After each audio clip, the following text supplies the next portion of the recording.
clear waters, white sand, and toxic chemical contamination. The Isle Delfino. A beautiful island paradise near the Tropic of Cancer, where the canals of Venice meet the sun-kissed shores of Hawaii. Charmingly named after the Italian word for dolphin, Delfino resorts will only tangentially remind you of the horrors of European colonialism. But the circumstances surrounding the outsider conflict that carved this slice of paradise into a chemical catastrophe at the dawn of the new millennium are still casting a shadow on the island's tourism economy. Using eyewitness reports, expert testimonies, and stunning 480p archival footage, we are going to shed some light on the real history of the time the sun stopped shining on Delfino Island. In the summer of 2002, a private jet belonging to Princess Peach of the Mushroom Kingdom was forced to deploy its emergency brakes due to a runway incursion while landing on the already dangerously short runway at Delfino Island International Airport. Local authorities reported that upon their arrival, Mario, an Italian national closely associated with the Toadstool dynasty, had been using stolen janitorial equipment to sanitize any evidence of the incursion.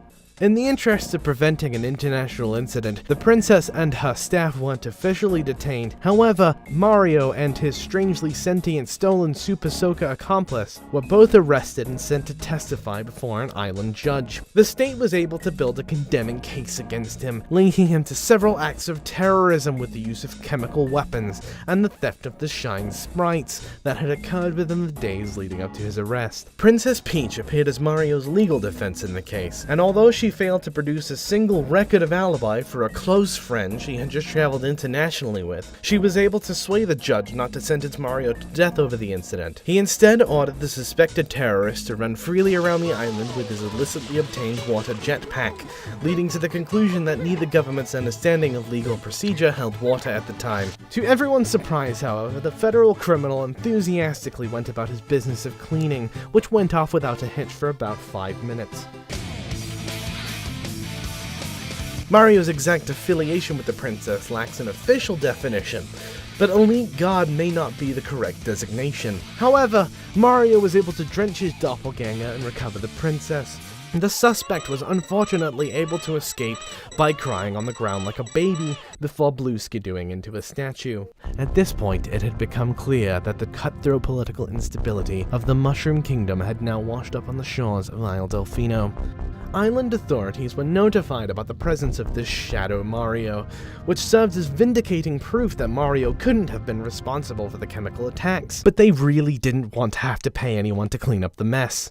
After all, they really needed the Shine Sprites back. Delfino Island is 100% powered by the sun, and with the absence of the shines, the island was shrouded in darkness. Astrophysicists can't explain this light phenomenon. However, they seem somewhat concerned that these people were in some kind of cosmic unhealthy relationship and were being forced to worship them for a resource that would be totally free anywhere else, a practice that is now being dubbed sunlighting.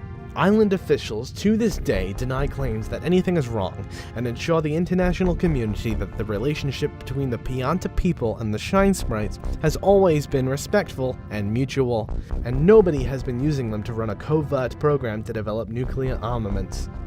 Nukes weren't part of the discussion before this, but luckily for the island's intelligence community, this revelation was wholly overshadowed by Princess Peach getting kidnapped again. The actual Mario shot himself out of a cannon, which nobody suggested or encouraged him to do in order to chase them to a Six Flags amusement park. Shadow Mario had shown up with military equipment supplied by the Bowser Kingdom, further fueling the hasty conclusion that the events of this summer were all an extension of some kind of Koopa Cold War. Unfortunately, the cameraman responsible for most of the archival footage predating this incident was killed in the skirmish. But surviving audio equipment caught one of the single most stunning revelations of all. Leave my mama alone, you bad man. I won't let you take Mama Peach away. Mama? A familial connection. Whoever this Shadow Mario was, his relationship to the royal family just got a whole lot shadier. In the time leading up to the capture of the princess, Mario had been making waves all around the island, reportedly helping the palm tree-headed populace along by squirting water on the conveniently water-soluble weapons of mass destruction corrupting the earth. Environmentalists, who you think would be happy about this cleansing, pointed an accusatory finger at Mario over allegations of malicious abuse all over the island, including a fracas with a ficus, dismembering a cephalopod, and unlicensed marine dentistry. He even took up work doing pest control at Pinner Park and Hotel Delfino. It is unclear whether Mario realized he had been Tom Sawyered into doing everyone's blue-collar work, as he maintained his jolly demeanor throughout. And for some reason, a lot of the shine sprites that the government had previously been blaming Mario for the theft of were being awarded to him as though they were cheap promotional wristbands. But after the abduction of the princess to the peak of Corona Mountain, Mario paradoxically slowed down his rescue efforts. He began partaking in some of the more touristy activities thrown by the locals, like the famously fun Gelato Beach Watermelon Festival. As time went on, however, Mario's feet dragging turned into treading water, as mass population centers on the island faced heavy flooding, causing billions in damages. Shadow Mario claimed responsibility for the flooding, but really, aren't we all a little bit responsible for global warming? Perhaps realizing that his hotel room key wouldn't work underwater, Mario finally entered Corona Mountain to mount a rescue attempt on the princess. We don't have any footage of this, however, as the clouds ridden on by our Lakitu cameramen are made of an apparently highly volatile gas, and Mario took the only Dolomite boat through the volcano's fiery core. He soon emerged with the princess, and somehow no actual evidence of the presence of Bowser, as the princess had claimed. Possibly to withhold sensitive information. The only other witness, Mario's sentient water backpack, had been mysteriously destroyed. Mario, was I,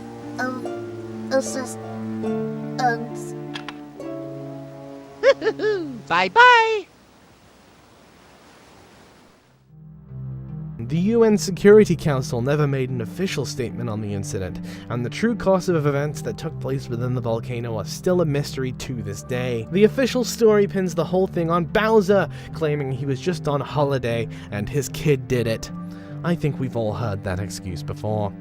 But taking into consideration the fact that Mario coincidentally just showed up to thwart a military takeover of the island, the princess's family ties, and the literal war crimes that could have just as easily been solved by a light drizzle, Mario gained implicit control over the island's primary power source, as he literally laundered all of the shine sprites from the properties of wealthy resort owners.